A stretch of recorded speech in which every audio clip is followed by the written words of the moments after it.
Angelica! Guardian Angel, ikaw ba yan? Hindi! Si Michael ito! Huwag ka na mag-alala!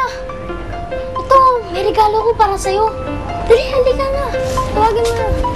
Baka makita pa tayo ng tatay mo. Thank you, Michael, ha? Ang sarap nito. Angelica, tumahan ka na. Huwag ka na mag-alala. Dito lang ako sa labas, oh. Hindi kita iiwanan, babantayan kita. Feel ka na nga dyan. Naman kasi. Huwag ka na umiyak, ha? Ha? Tawa na.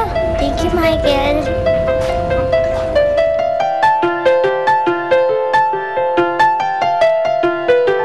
Sir, ano talaga ginagawa natin dito? May tinitignan lang ako.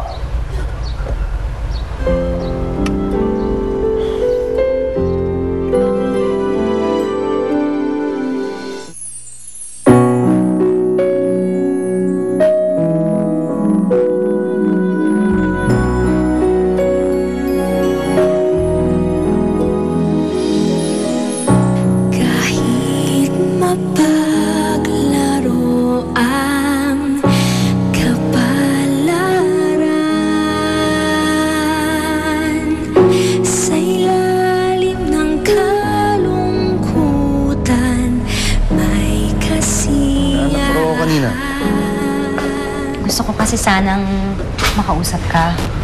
O saan? Meron kasing bata doon sa kasong hinahawakan ko ngayon.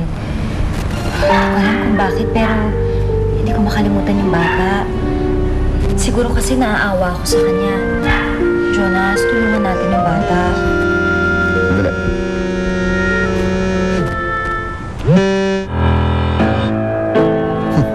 Weird.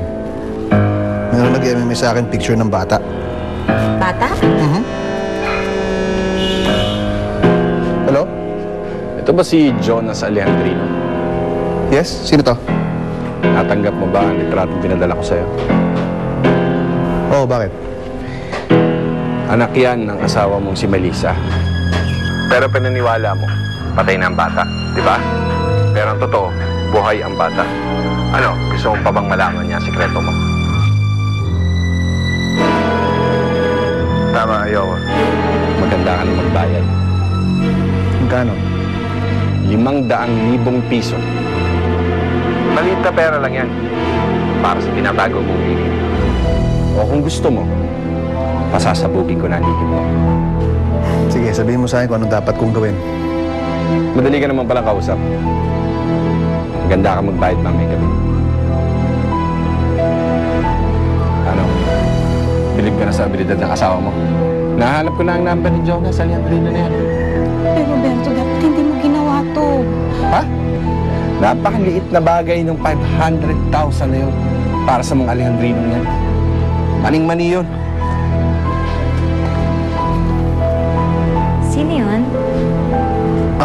Wala, may kailangan akong bayaran sa opisina. Ano nga uli yung tungkol dun sa litrato ng bata sa photo?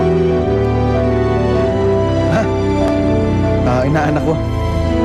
Patingin naman. Hindi mo naman kilala eh. Yung bata pa na gusto mong tulungan. Pag-usapan natin pagbalik ko.